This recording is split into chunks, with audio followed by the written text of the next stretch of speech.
Paz a vosotros, mis amados hermanos dedicados en la palabra y amigos que nos escuchan a través de este medio, y que el Dios Todopoderoso bendiga sus vidas este hermoso día donde estamos meditando con este título general: las obras de la carne, viviendo o huyendo de ellas, contrarrestando las obras de la carne con los frutos del Espíritu Santo. En esta última semana, este día, vamos a meditar acerca del tema victoriosos ante nuestras carnalidades. Fe. Está con ustedes su hermana en Cristo, Enedina Ayala, desde Honduras.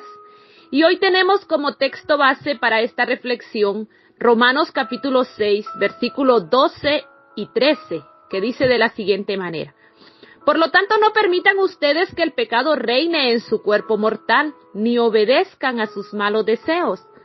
No ofrezcan los miembros de su cuerpo al pecado como instrumentos de injusticia. Al contrario, ofrézcanse más bien a Dios como quienes han vuelto de la muerte a la vida, presentando los miembros de su cuerpo como instrumentos de justicia. Es importante que meditemos mucho acerca de nuestra carnalidad, ya que antes de venir a Cristo esa era nuestra vida y estábamos tan viciados en nuestros sentimientos, actitudes, pensamientos, que a lo mejor ha quedado por ahí alguna raíz que no hemos cortado a cabalidad. Y debemos pensar mucho. El título general nos motiva a huir de las obras de nuestra carnalidad y nos recalca que debemos hacerlo con los frutos del Espíritu Santo. Entonces pensemos muy bien. Cuando enfrentamos la tentación o los frutos de la carne, ¿cuál es la primera reacción que tenemos?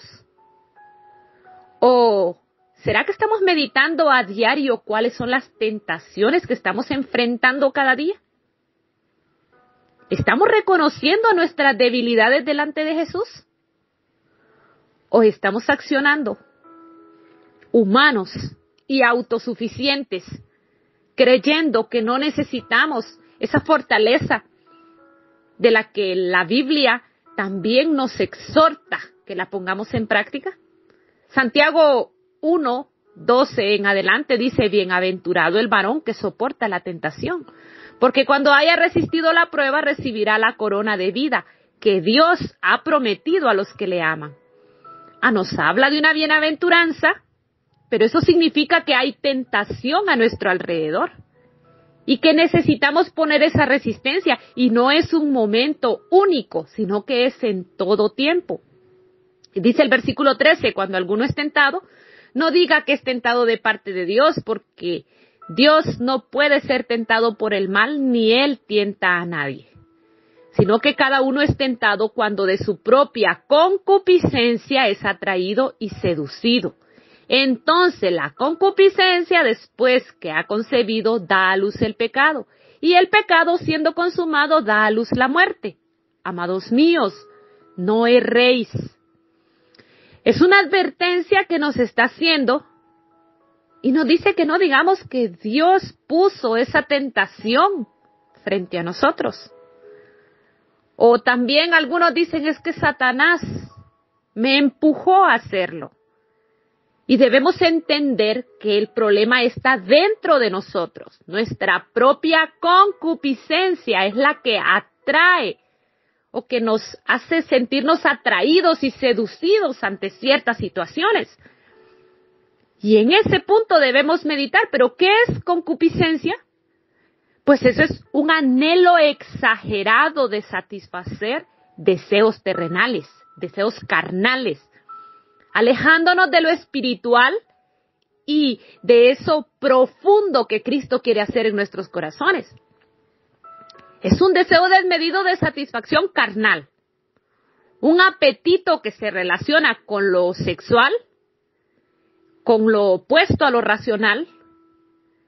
Es algo que gratifica los sentidos humanos, pero la razón de nosotros como cristianos está en someternos a la voluntad de Dios, en someternos a su palabra, a su dirección. Porque podemos establecer que aunque todo esto viene asociado con esos deseos carnales, sexuales, ese deseo irrefrenable a tener bienes terrenales y todo lo humano, Dios quiere que nos resistamos y que no nos dejemos someter ante estos deseos. Porque es una tentación que vivimos constantemente. ¿Y qué es una tentación? Pues ha sido definida como la atracción a cometer un acto imprudente o inmoral. Y sobre todo pensando en que se va a tener una recompensa cuando se hace X o Y acción. Normalmente esto va enfocado a la autosatisfacción y se da en diferentes aspectos de nuestra vida diaria. Es una lucha permanente. Esa pregunta entre ¿debo o no debo hacer tal o cual cosa? Esto, como les decía, es una guerra que se va librando dentro de nosotros. Y la raíz de este conflicto se llama pecado.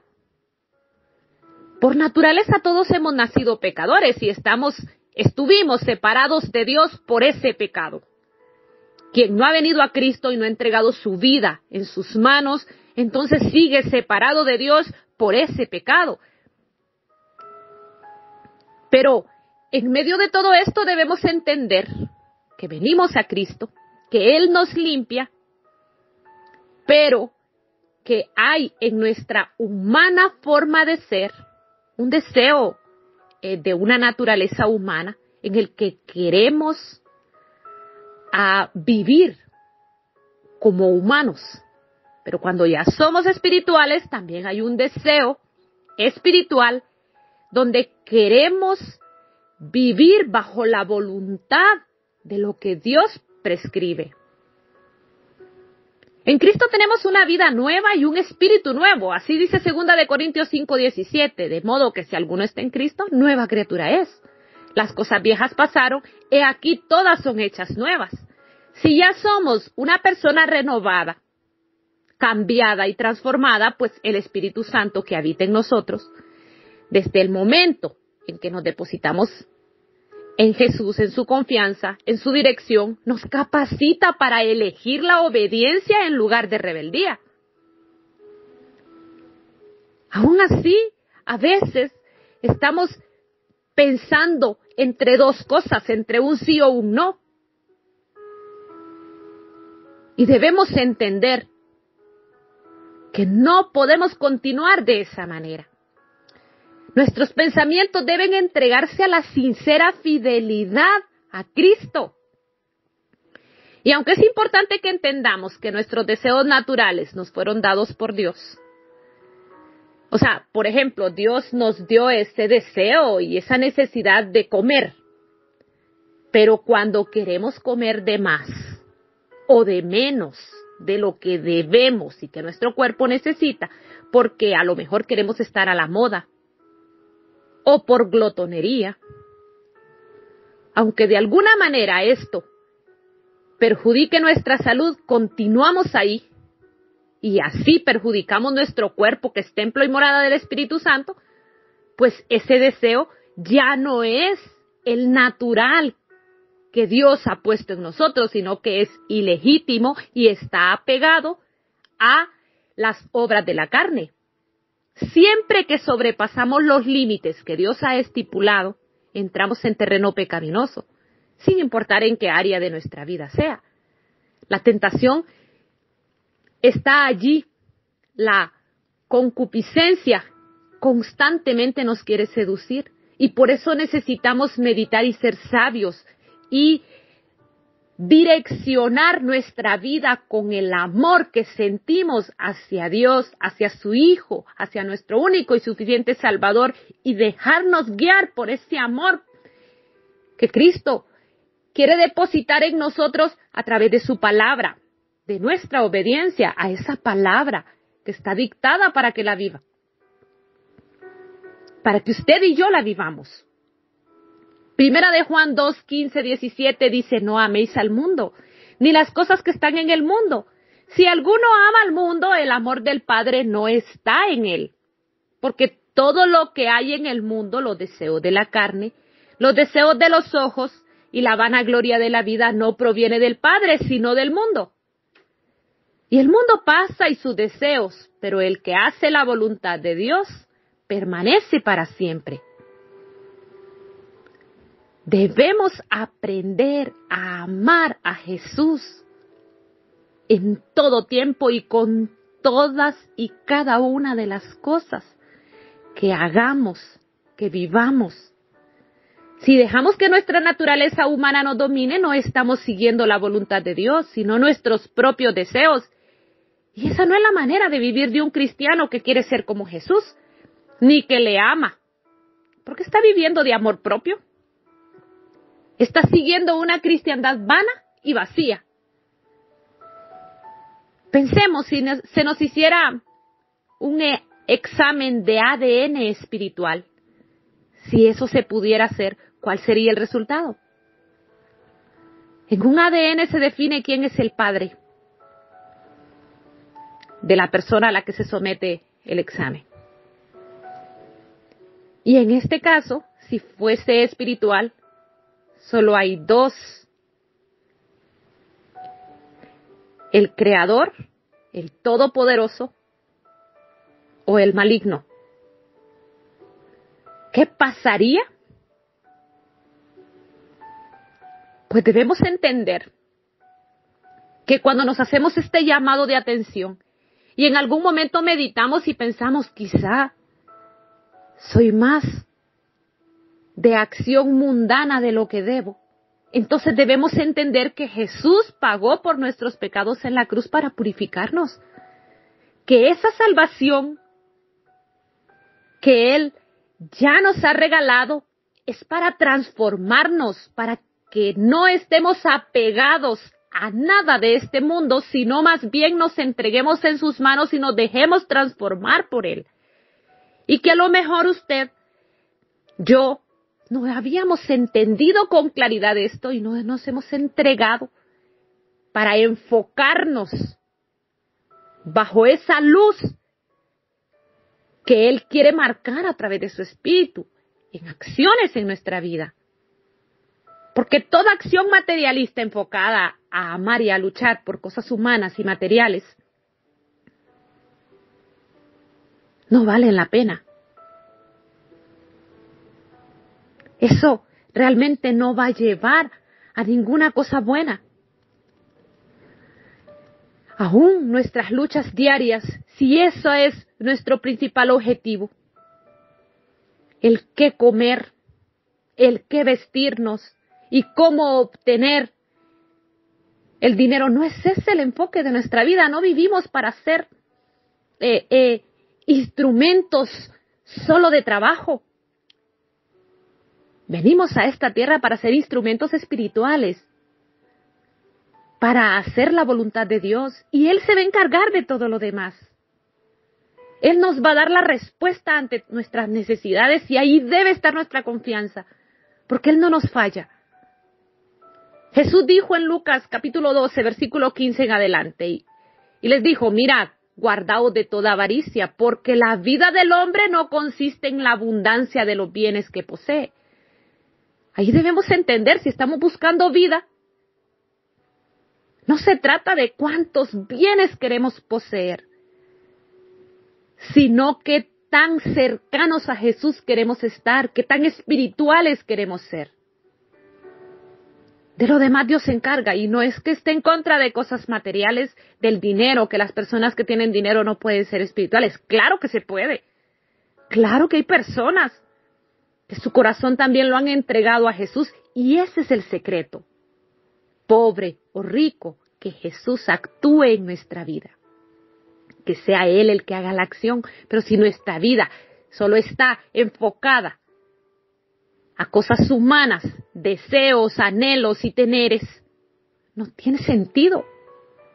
Continúa diciendo esta lectura, versículo 16 de Lucas 12, también le refirió una parábola diciendo, la heredad de un hombre rico había producido mucho. Y él pensaba dentro de sí diciendo, ¿qué haré? Porque no tengo dónde guardar mis frutos. Y dijo, esto haré. Derribaré mis graneros y los edificaré mayores, y allí guardaré todos mis frutos y mis bienes. Y diré a mi alma, alma, muchos bienes tienes guardados para muchos años. Repósate, come, bebe y regocíjate. Pero Dios le dijo, necio, esta noche viene a pedirte tu alma. Y lo que has provisto, ¿de quién será? Así es el que hace para sí tesoros y no es rico para con Dios. El secreto de esta vida está en que encontremos la riqueza real y verdadera en nuestro Creador. Nuestro verdadero valor consiste en la forma en la que Dios nos ve. Cuán portadores de Jesús somos. Por lo tanto, no debemos dejar que el apego carnal a las cosas materiales y humanas nos venza y nos separe de Cristo, de sus promesas. Nuestra seguridad debe venir del contenido de nuestros corazones. ¿Y cuál es el único valor que puede tener nuestro corazón? Pues que Jesús se deposite ahí. Debemos llenar nuestra vida de Cristo, vivamos para Él. Y no en el poder de tener, de comprar, de amontonar, de hacer, de satisfacer. Porque eso es un problema grave que vive la humanidad. Es una enfermedad grave. Lo mismo que todo tipo de diversiones y placeres que este mundo ofrece, de las cuales esta humanidad se siente atraída y seducida, porque el enemigo está poniendo atractivo de todo tipo a nuestro alrededor y está llenando de inmoralidad, de ambición de lo malo, de rebeldía de la palabra. Sobre todo este mundo vende estas diversiones como placeres que aparentan alegría, gozo, pero al final serán destrucción segura. Y que ya no se ven con la advertencia necesaria porque nos hemos acostumbrado tanto, que ya son parte de nuestra vida diaria. Y que a lo mejor están siempre seduciéndonos. Pero la palabra siempre nos advierte, y Proverbios 1:10 dice, hijo mío, si los pecadores te quisieren engañar, no consientas. Meditemos en cada detalle. Y 2 Corintios 3:4 dice, pero si nuestro evangelio está aún encubierto, entre los que se pierden está encubierto. El evangelio para nosotros no está encubierto. Se ha dicho. Ya está revelado. Pero aquellos que tienen el evangelio encubierto, dice el versículo 4, en los cuales el Dios de este siglo cegó el entendimiento de los incrédulos, para que no les resplandezca la luz del evangelio de la gloria de Cristo, el cual es la imagen de Dios. Ese evangelio de Cristo es el que hace la diferencia y nos permite vivir una vida venciendo la carnalidad, poniendo en práctica nuestra fe para crecer en sabiduría a través de la obediencia a la palabra de nuestro Creador. Colosenses 3:1 y 2 dice, sí, pues, habéis resucitado con Cristo, buscad las cosas de arriba donde está Cristo sentado a la diestra de Dios. Poned la mira en las cosas de arriba, no en las de la tierra. Entonces, ¿dónde debe estar nuestra mirada? Pues en el Hijo de Dios, en Jesucristo, en su vida perfecta. Porque nosotros somos imperfectos, pero Él no se equivocó. Y ese ejemplo de vida nos dejó para que lo sigamos. Él nos dice qué tenemos que hacer en todo momento y en toda circunstancia. Porque su expiación por nuestros pecados también es para transformarnos, para que a través de nuestro arrepentimiento sincero sea Él, porque solo Él es el único que nos puede limpiar de nuestras impurezas. Solo Él tiene la capacidad de quitar esos deseos carnales y permitirnos vivir llenos de su presencia, de la presencia del Padre. Reconociendo eso es cuando nos sentimos tan regocijados. Y entonces podemos decir lo que dice 1 Juan 4:19, nosotros le amamos a Él, porque Él nos amó primero. Esa es la forma en la que podemos vencer este mundo y todas las tentaciones que eso tiene. La única forma es dejando actuar a Jesús dentro de nuestros corazones. Por eso Él dijo en Juan 16:33, confiad, yo he vencido al mundo, porque solo Él puede vencer, porque es el único que ha vencido ya. Pero si usted y yo queremos hacerlo solos, no vamos a poder jamás. En todo tiempo y en todo momento. Cuando nos levantamos, cuando andamos en nuestra casa, en la calle, aún cuando estamos dormidos, que todo esté consagrado y dedicado a nuestro Creador. Que en todo momento se defina nuestra espiritualidad, nuestra entrega real y verdadera delante de nuestro Dios, porque eso es lo que genera una esencia de la transformación en nuestra vida. Aquellos que vencen al mundo saben que quién los ha creado, quién los salvó, y sobre todo que también habrá un momento en el que se habrá de responder delante de nuestro Padre Celestial. Cambiar sinceramente, arrepentirnos de nuestros pecados. Eso es entregarnos a Jesús. Esto nos permite tener limpieza. Pero no nos libera de esas cosas que están ahí a nuestro alrededor. Siempre vamos a tener una vista, un oído o cualquier otra cosa deseando tener cosas, anhelando, si queremos enfocar nuestra vida a ello. Pero cuando nos enfocamos en Jesús, cuando reconocemos delante de Él, y nuestros ojos y nuestra mente y todo lo que somos está dedicado, entonces ahí sí somos liberados de una forma real y verdadera. Y esos pecados, que son como la grana, dice la palabra, vienen a ser blancos como la nieve. La transformación se va dando poco a poco. Porque al mundo le interesa satisfacer al hombre natural. Tenerlo tranquilo, tenerlo dominado a través de la complacencia de todos sus deseos. Pero nosotros, que estamos luchando una batalla personal y privada, que requiere combate mano a mano con nuestros propios enemigos, que son internos y que están dentro de nosotros, debemos recordar en todo momento esa lucha y así atesorar cada mandamiento que Dios nos ha dado, sobre todo aquel que dice, amarás pues al Señor tu Dios con todo tu corazón, con toda tu alma, con toda tu mente, con todas tus fuerzas, que todo lo que somos se dedique y se consagre de forma permanente a nuestro Creador. Y así ya no seremos arrastrados por esos torrentes de voces tentadoras y seductoras, de imágenes, de acciones, de ideas, de todo lo que hay a nuestro alrededor. Debemos confiar en esa única voz real que nos advierte, que nos consuela, que nos ilumina, que nos da paz. Que cuando estamos ahí realmente encontramos esa paz que el mundo no puede dar. Porque el mundo se irrita fácilmente. Todo lo que obtiene es momentáneo. Y también es indiferente y exigente ante muchas situaciones que se viven. Y busca alabanza personal, humana.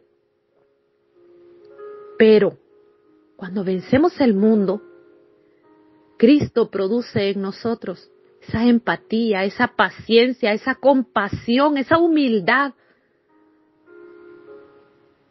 esa bondad por aquellos que son diferentes a nosotros también. Puede ser que muchas cosas de estas no se vean buenas a nuestro alrededor, Pero por eso Jesús dijo, si el mundo os aborrece, sabed que a mí me ha aborrecido antes que a vosotros. No es quedar bien con los demás, es hacer las cosas bien delante de Dios. Porque si fuéramos parte del mundo, pues el mundo nos alabaría, nos amaría, pero no somos del mundo, somos de Cristo. Y ahí es donde nosotros nos debemos dedicar a alabarle, a glorificar a Cristo. Que Él sea el que se lleve la gloria y la honra, porque solo Él la merece. Y los verdaderos discípulos de Jesús debemos estar dispuestos a defender esos principios, esa verdad, esa palabra escrita en esa Biblia, que es la dirección para nuestra vida. Debemos dejar de preocuparnos por todo lo que la sociedad se preocupa. Y debemos depositar todo en Dios. Él nos dará seguridad. ¿Y cómo llega esa seguridad? Pues a medida que oímos esa guía que Él dejó establecida en la palabra, por sus profetas, por los apóstoles, pues esa guianza es la que nos dirige, la que nos llena. Nuestro Creador a través de las Escrituras nos alienta para que cada día salgamos victoriosos ante todo tipo de situación de pecado. Día a día hay pecados que vencer, victorias que alcanzar. Debemos estar siempre equipados con esa armadura que ya se ha puesto ahí para que nosotros la tengamos en nuestro cuerpo, para que si no nos la hemos puesto, entonces la tomemos. Efesios 5:18 dice, no os embraguéis con vino, en lo cual hay disolución, antes bien sed llenos del Espíritu. Necesitamos estar llenos del Espíritu Santo. Pidámosle que sea ese Espíritu el que avive toda buena acción en nuestra vida.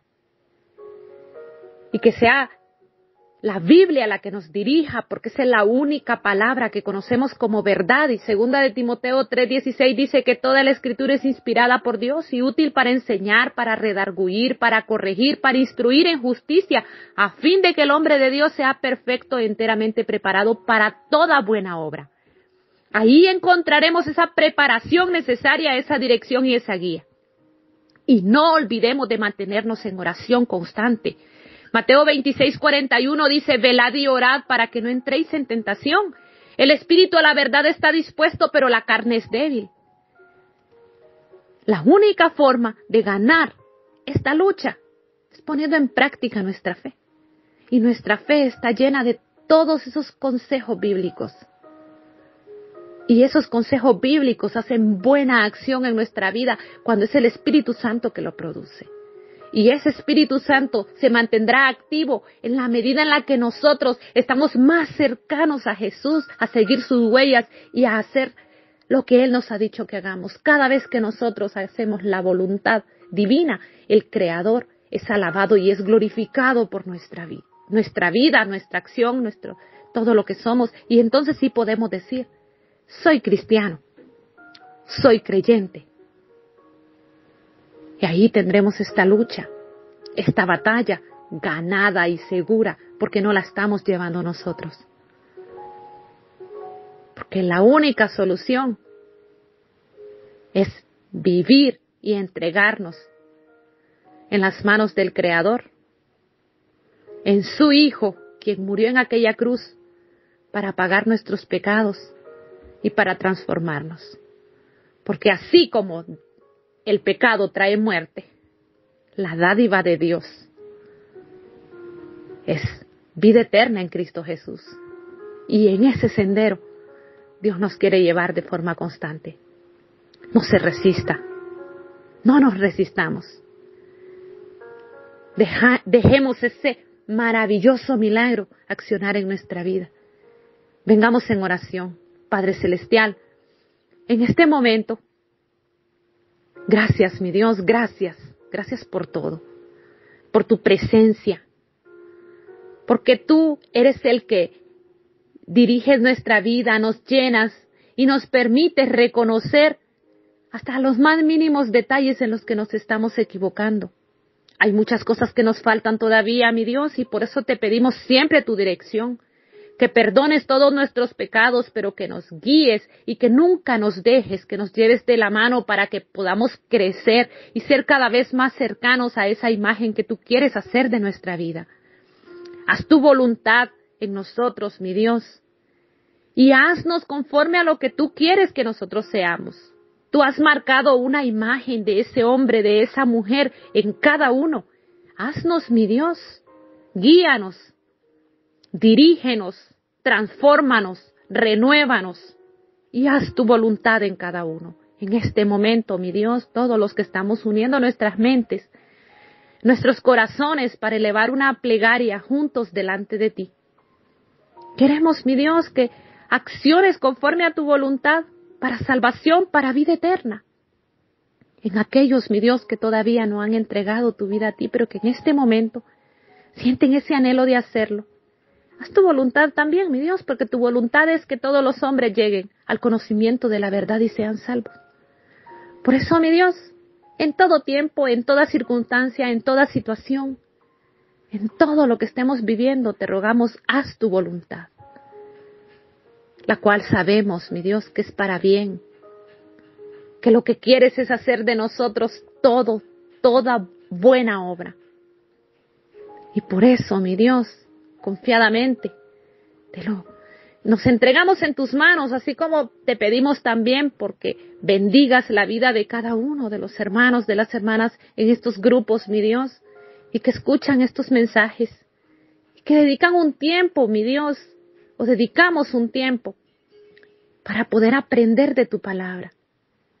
Que seas tú que tomes el control de nuestras familias, de nuestros hijos, de las labores que realizamos, y que nos permitas hacerlas conforme a tu voluntad, para agradarte a ti en todo, mi Dios, y que en todo seas honrado y glorificado como solo tú te lo mereces, en el nombre de tu Hijo amado, Cristo Jesús. Amén y amén. Paz a vosotros, amados hermanos.